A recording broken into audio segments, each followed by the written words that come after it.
अगर देखा जाए तो पिछले साल से ही एक बात नोटिस की जा रही है कि जब जब भी रूस, भारत और चीन एक साथ मुलाकात करते हैं तब तब अमेरिका के लिए कोई बुरी खबर जरूर आती है। और इस बार चीन में कंडक्ट हुई SCO समिट में जब भारत, रूस और चीन एक साथ मिले तो पहले ही अमेरिकी ट्रंप की बौखलाहट बढ़ गई थी और उन्हें इस बात की आशंका होने लगी थी कि उन्होंने टैरिफ की जो साजिश रची है वह तो फेल होगी ही, साथ ही उनका जो डॉलर है जिसे बचाने के लिए वह अनेक उपाय लगा रहे हैं वह फिर से खतरे में आ सकता है। और यकीन मानिए दोस्तों, अमेरिका का डर पूरी तरह से सच साबित हुआ और अमेरिकी डॉलर के तो तोते ही उड़ गए, क्योंकि सबसे बड़ी खबर ये निकल कर आ रही है कि 30 साल बाद दुनिया के सेंट्रल बैंकों के पास सोना अमेरिकी ट्रेजरी बॉन्ड से ज्यादा हो गया है। यानी अब दुनिया के बैंक डॉलर छोड़कर कागजी वादों से निकलकर सोने की असली ताकत की तरफ लौट रहे हैं, क्योंकि एक ओर तो पुतिन ने चीन से सीधा प्रोटोकॉल ही तोड़ दिया और वहीं दूसरी ओर डी-डॉलराइजेशन की प्रक्रिया साफ साफ दिख रही है, जिसमें दुनिया की सभी सेंट्रल बैंक अपना जलवा दिखा ही रही है। लेकिन भारत भी इस मामले में कहीं भी पीछे नहीं है, क्योंकि भारत की तरफ से खबर ये आ रही है कि इंडिया में US ट्रेजरी बॉन्ड की होल्डिंग डाउन हो रही है, तो वहीं फिर से गोल्ड की होल्डिंग बढ़ती हुई देखी गई। तो चलिए इन सभी खबरों का पूरा निचोड़ समझते हैं कि आखिरकार क्या कुछ देखने को मिला है। लेकिन आगे बढ़ने से पहले इस वीडियो को लाइक करके चैनल को सब्सक्राइब जरूर कर लीजिए, क्योंकि आखिरकार सोने का युग दोबारा से वापस आ चुका है। दोस्तों अब जरा सोचिए, 30 साल तक जो डॉलर पूरी दुनिया पर राज कर रहा था वो आज खुद सवालों के घेरे में खड़ा है।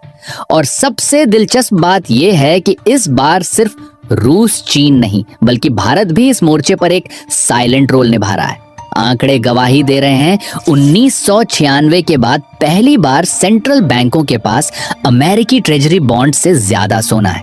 और ये कोई छोटा मोटा बदलाव नहीं है, ये तो एक इतिहास बदलने वाली घटना है। अब जरा पीछे चलते हैं। 2008 का फाइनेंशियल क्राइसिस याद है? तब पहली बार दुनिया ने महसूस किया कि डॉलर पर आंख मूंद कर भरोसा करना रिस्की है। फिर आया 2022 जब अमेरिका ने रूस के सेंट्रल बैंक की संपत्तियां फ्रीज कर दी, और यही वह पल था जब दुनिया के बाकी देशों को लगा कि आज रूस है, कल अगर हमारी बारी आ गई तो क्या होगा। और बस वहीं से सोने की खरीद तेज हो गई। वर्ल्ड गोल्ड काउंसिल का डेटा देखिए, 2022 में सेंट्रल बैंकों ने खरीदा 1082 टन सोना, जो रिकॉर्ड तोड़ खरीदा गया है। और 2023 में फिर से 1037 टन और 2024 में यह आंकड़ा 1180 टन पार कर गया। यानी दोस्तों अब ट्रेंड क्लियर है कि डॉलर से भरोसा टूट रहा है और गोल्ड पर यकीन बढ़ रहा है।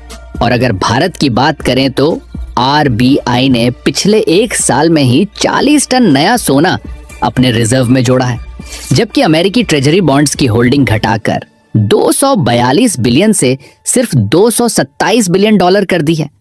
अब जरा सोचिए, एक बढ़ती हुई अर्थव्यवस्था जिसे सामान्यतः ज्यादा अमेरिकी बॉन्ड रखने चाहिए थे, वो उल्टा उन्हें घटा रही है और सोने की तरफ शिफ्ट हो रही है।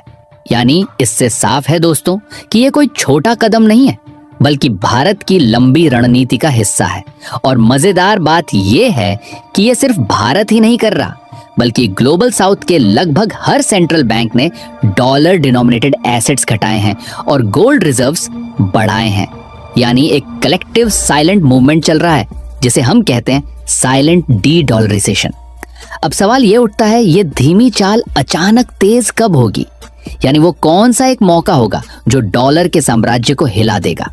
दोस्तों जब हम कहते हैं कि सोने का युग वापस आ चुका है, तो ये कोई हवाई बात नहीं है। इसके पीछे ठोस तथ्य और ताजा आंकड़े हैं।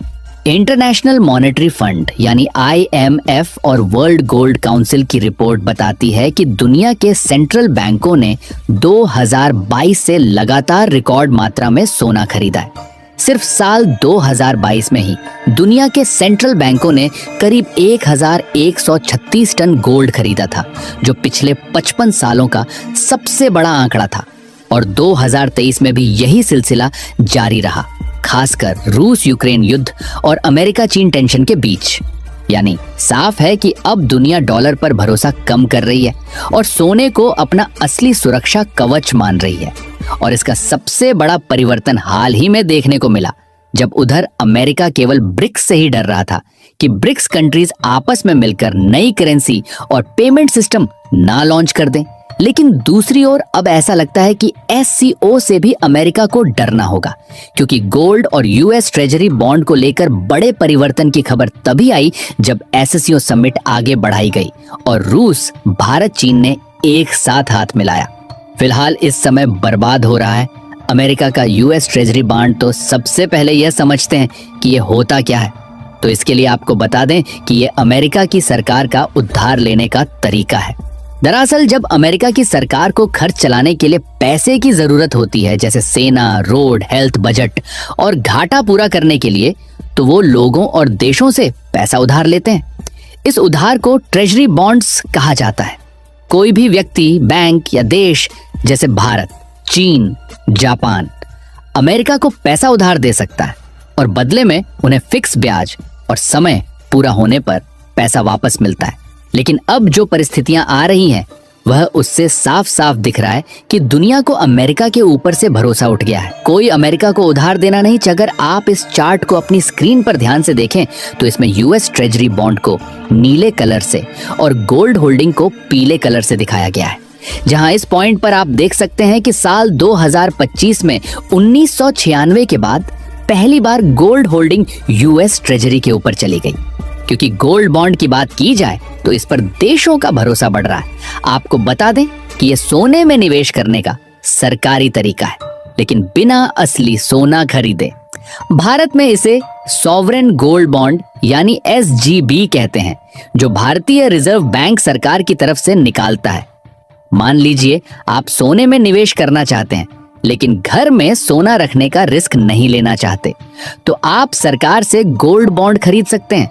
जो भी पैसे आप लगाते हो उतने ग्राम सोने की कीमत के हिसाब से बॉन्ड मिल जाता है।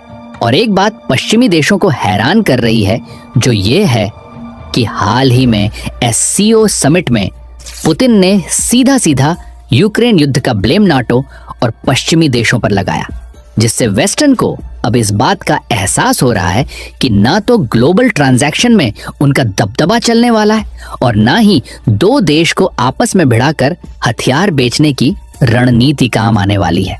बाकी आपको क्या लगता है कि गोल्ड और ब्रिक्स करेंसी का दबदबा होगा या फिर डॉलर का दबदबा अभी भी रहने वाला है? अपनी राय कमेंट में जरूर बताएं और इस वीडियो को लाइक करके अपने मित्रों तक शेयर जरूर करें ताकि उन्हें भी जानकारी मिल सके। इसी तरह और भी नॉलेजेबल वीडियो देखने के लिए चैनल को सब्सक्राइब करके बेल आइकन को ऑल पर जरूर सेलेक्ट करें। जय श्री राम।